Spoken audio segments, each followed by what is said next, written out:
আলহামদুলিল্লাহ, অবশেষে আমার খামারে কোয়েল পাখি নিয়ে আসলাম। আসসালামু আলাইকুম, আমি Zahir and welcome to my খামার ব্লগ 573। ভোরবেলা ফজরের নামাজ শেষে আমি ও আমার কাকা চলে গেলাম কুমিল্লা বিশ্ব রোড, কারণ আজকে আমাদের পাখি আসবে সেই রংপুর থেকে। পাখিগুলো রিসিভ করে বুঝতে পারলাম পাখিগুলোর অবস্থা ভালো নেই। অলমোস্ট 16 ঘন্টা জার্নি করে পাখিগুলো এসেছে কোনো প্রকার খাবার ছাড়াই। তাই আর দেরি না করে আমরা পাখিগুলো নিয়ে রওনা হলাম আমাদের বাড়ির উদ্দেশ্যে। বাড়িতে এসেই আমাদের অবস্থা আরও খারাপ হয়ে যায়। কিছু পাখি নিহত হয় আর কিছু পাখি আহত হয়, কিন্তু বেশিরভাগ পাখিই ছিল শারীরিকভাবে দুর্বল। এদেরকে দেখে আমাদের অবস্থা হয়ে যায় আরও খারাপ।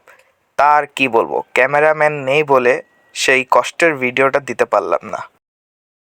ভিডিওর ক্যাপশনে লেখা ছিল যে আমরা 600 কোয়েল এনেছি বা 600 কোয়েলের জন্য আমরা বাসা বানিয়েছিলাম, কিন্তু আমাদের 600 কোয়েল এখানে আসে নাই।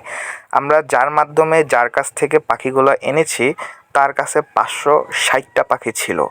তো উনি আমাদেরকে 560টা পাখি দেয়, যার মধ্যে 55টা পুরুষ, যেটা উনি আমাদেরকে বলেছিল, কিন্তু আমরা আরও বেশি পেয়েছিলাম, আর বাকিগুলো হলো মহিলা।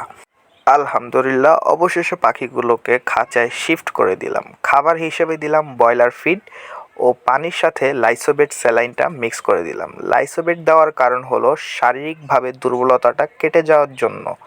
খাঁচায় কিছুটা পরিবর্তন আনতে হয়েছে অসুবিধার জন্য। খাবার দিতে অসুবিধা হচ্ছিল, তাই এক পাশের যে কালো নেটটি ছিল সেই কালো নেটটির পরিবর্তে আমাদেরকে লাল প্লাস্টিকের নেটটি দিতে হয়েছে, যাতে পাখি ঠিকভাবে খাবার খেতে পারে।